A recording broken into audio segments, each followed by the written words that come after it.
Hey y'all. Listen, I wanted to do something uh, a little bit different, but not so. It's from the Book of Bizarre Truth. And y'all,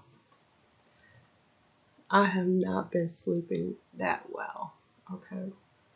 I don't know if it's from excitement or what, but listen, this is it. Okay. So, oh yeah, this is new.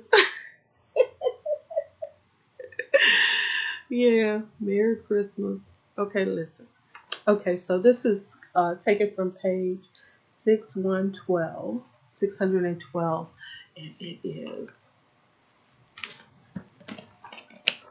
let's see, the sign of the devil. The reason why I wanted to, I'm kind of trying to get my feet wet, back into what I've been doing because I had taken some time off, much needed time, and did some things differently. So now I'm back. Y'all don't even know that I was gone because I have everything um I have everything done in advance. Okay. So from crossway.org, it's a the scripture is from Revelations, okay? Revelations 13. And it says, let's just play it. Let them read it. And I saw a beast rising out of the sea with 10 horns and 7 heads, with 10 diadems on its horns and blasphemous names on its heads. And the beast that I saw was like a leopard, its feet were like a bear's, and its mouth was like a lion's mouth. And to it the dragon gave his power and his throne and great authority. Then I saw another beast rising out of the earth. It had 2 horns like a lamb, and it spoke like a dragon. It exercises all the authority of the first beast in its presence, and makes the earth and its inhabitants worship the first beast, whose mortal wound was healed. It performs great signs, even making fire come down from heaven to earth in front of people.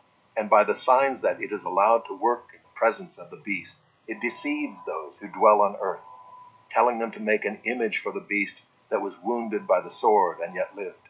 And it was allowed to give breath to the image of the beast, so that the image of the beast might even speak and might cause those who would not worship the image of the beast to be slain. Also it causes all, both small and great, both rich and poor, both free and slave, to be marked on the right hand or the forehead, so that no one can buy or sell unless he has the mark, that is, the name of the beast or the number of its name. This calls for wisdom. Let the one who has understanding calculate the number of the beast, for it is the number of a man, and his number is 666. Okay. So that's the passage that a whole lot of hoopla is around. And it is only mentioned here in Revelations. It's not mentioned um, any other places. Okay.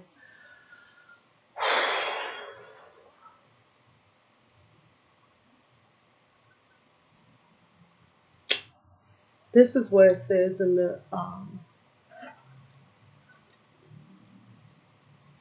the Book of Bizarre Truths. So it says, the connection between the number 666 and evil has its root in the Bible spooky book of Revelations. Okay? That's the source material, the book of Revelations. Excuse me. I'm going to turn it back up, the volume back up so y'all can hear me.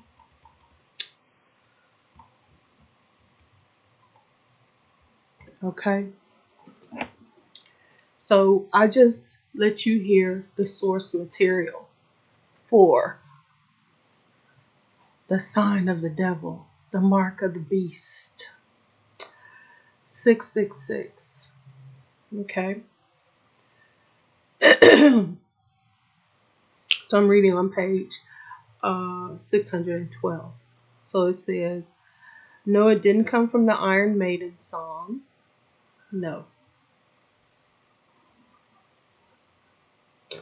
Like most reliable information on the subject, the link between the devil and the number 666 comes from the Bible.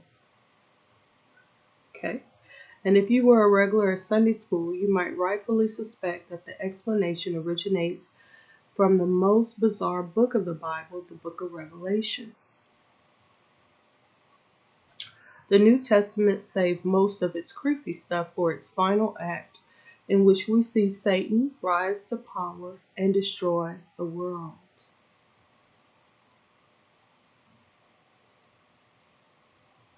Only to have Christ come back and polarize him at the last second.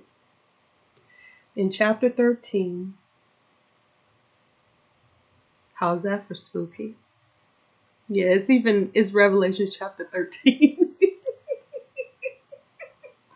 Talking about the devil, the beast, the mark of the beast, 666. Yes, it's in chapter 13 of the book of Revelations. Okay.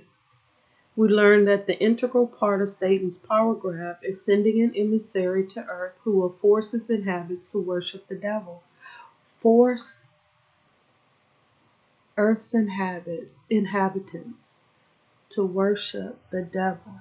Everybody. Everybody.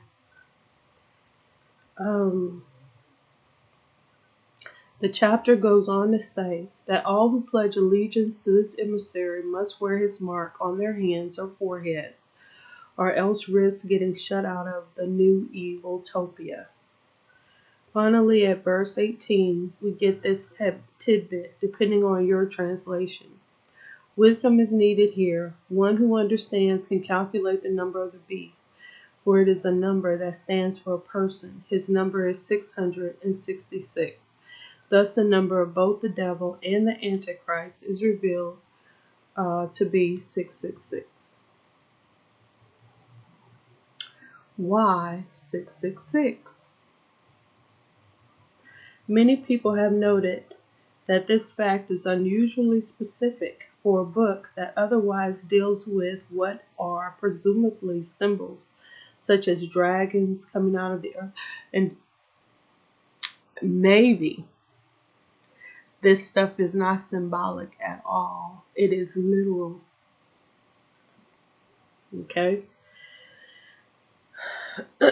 Such as dragons coming out of the earth and fire shooting from the sky. As with the interpretation of the book of Revelations in general, there has been a lot of debate about the precise meaning of this number. On one side, there is the lunatic fringe, which ascribes the sign of the beast to whichever public figure has raised its ire. In the 1980s, for example, some malcontents pointed out that President Reagan's full name, Ronald Wilson Reagan, is composed of 3 6-letter groupings. A more sane theory attributes the number 666 to the Roman Emperor Nero. Nero blamed the Christians for the infamous burning of Rome in the 1st century AD and consequently started a brutal campaign of persecution against the fledgling religion. It is believed that the author of the book of the Revelation, John the Apostle, was attempting to send a coded message to his fellow Christians to give them hope that Nero's tyranny would soon come to an end. That makes sense. To ensure that only other Christians would understand his message, John used Hebrew numerology. John chose Hebrew because it is the language of Judaism, the religion that Christianity grew out of after the arrival of Christ. In Hebrew, each letter corresponds to a letter. The letters, numbers from Nero's name in Hebrew, Neron Caesar, add up to, you guessed it, 666. Essentially, John was telling his readers that Nero would be deposed, the persecution of the Christians would end, and Christ would return to start the rapture. We're still waiting on John's third prediction to come true, but as a lesser prophet, Meatloaf once said, 2 out of 3 ain't bad. Now, I'm going to blow your mind with what I'm about to say now. What if this is the promised paradise? What if the tent of God is with us right now? This is it. This is paradise. This is the Garden of Eden restored. This is it.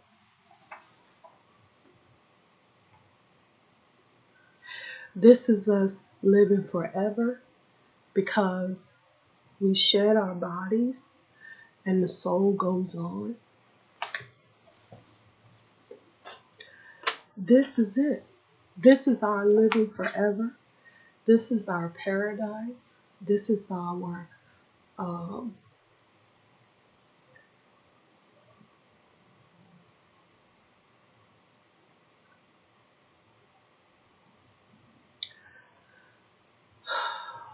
this is post Armageddon. This is it.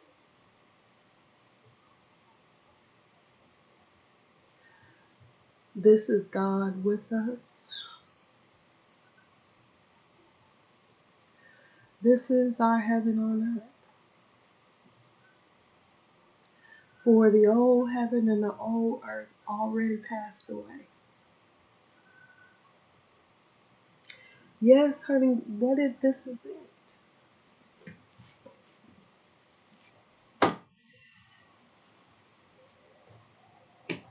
You know,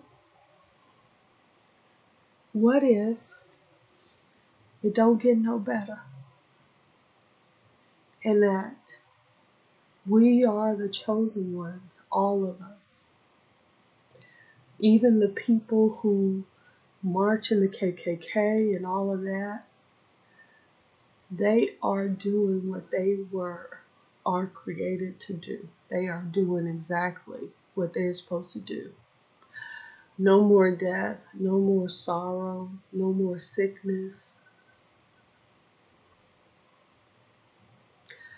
All of those things are gone. The only reason why we have pandemics is because we believe they are a pandemic. The reason why we grow old and die is because we believe that we should grow old and die. The reason why we catch cancer and all of these things, we are making these things happen. Just like the good things that are happening, we make those things happen.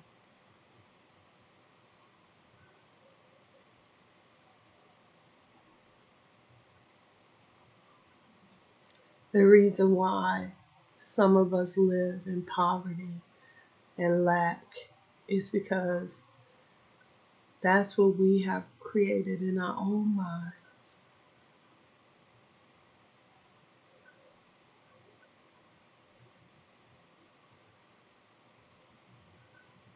So if you know that the Antichrist was nothing but a code,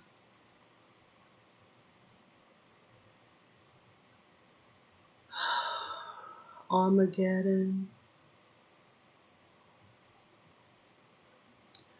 who is this person? Who is that person? For the Jews who say that they're Jews, but they're not. I know. And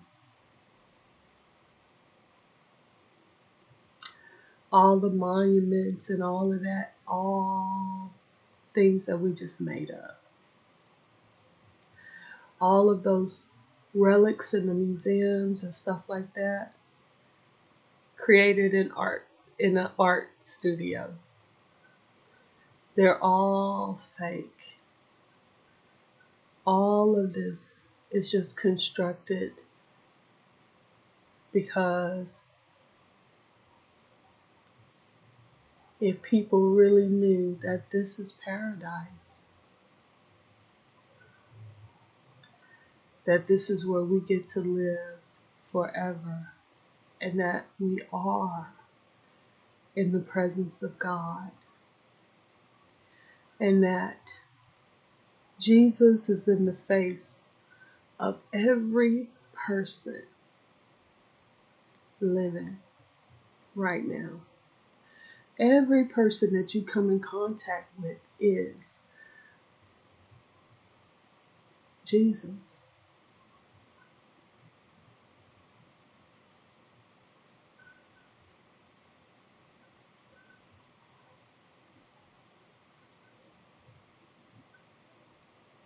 The stock market, fake. Money, fake. Bills, fake. It's just a platform that God has allowed us to create because we needed something to add structure to our lives beyond the seasons. And we just couldn't get used to, traveling freely without having documentation, without all of these rules we place upon ourselves when God just keeps saying love, love, love, love, love. That's all that God keeps saying, and we're not doing it.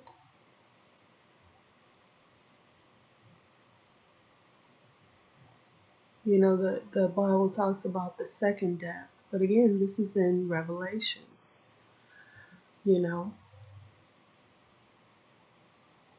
where there is no second death. This is all there is. This is the paradise. You understand what I'm saying? This is it.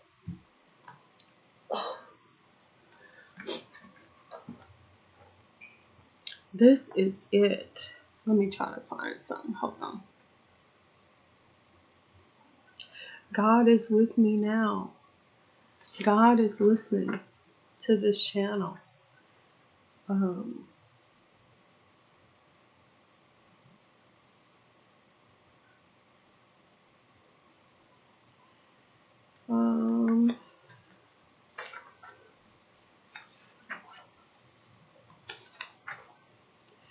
if you're suffering, it's because you're making that your reality. You are creating that.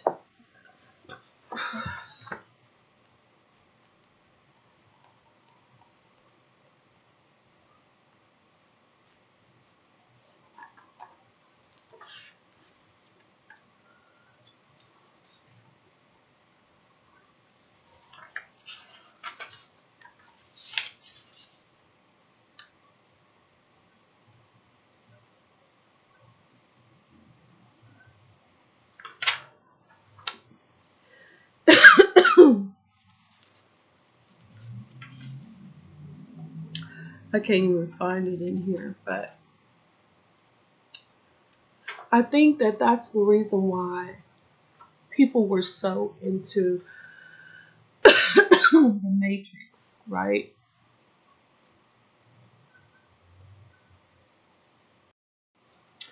So that was the reason why people were so into the Matrix. But the Matrix stopped shy of saying, this is it. This is it.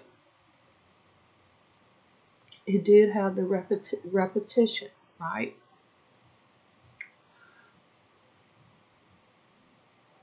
But what about the repetition being just our rebirth and recycling? They're trying to move us to thinking. This push for a green earth, I believe, is their way of trying to get us to understand that we are being recycled, that we are with God. This is paradise. God is here with us.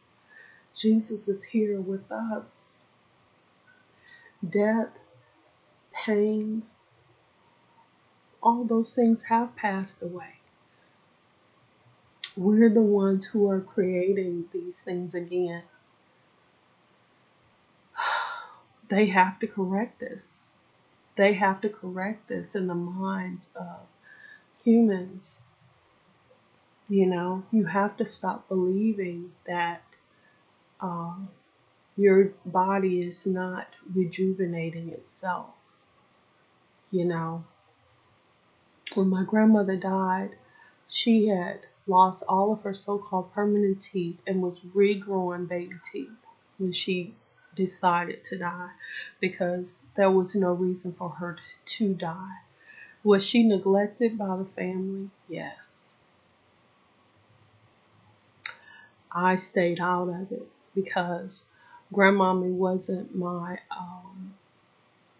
she was my stepfather's mother, okay? And she's the only grandmother that I knew. And she made a difference, when my step brothers and sisters graduated high school, she gave them money. She didn't do that for us. And when my stepfather died, we were not included on the obituaries, like we didn't even exist at all. So that let me know, where my place was, and I stayed in it. I stayed in it. There were so many people who felt all over themselves to disrespect me, my older brother, and we just let them. We're not like certain other people that want to say about this, that, and the other. Listen, you're not responsible for what other people's decisions are. Okay? And my great grandmother used to say, every tub's got to sit on its own bottom. Whatever choices and decisions that you make, deal with it. Deal with it. You cannot raise grown people. Trying to fight and put your hands on people and stuff like that. Don't do that. Don't do that. Those people have to deal with their own decisions. You don't have to feel embarrassed or ashamed or anything. It's not on you. It has nothing to do with you. It has to do with with them. And think again, the presence of God being here and Jesus on the throne, and evil has been conquered. Everything has been squared away. This is the new earth, and there's a new heaven.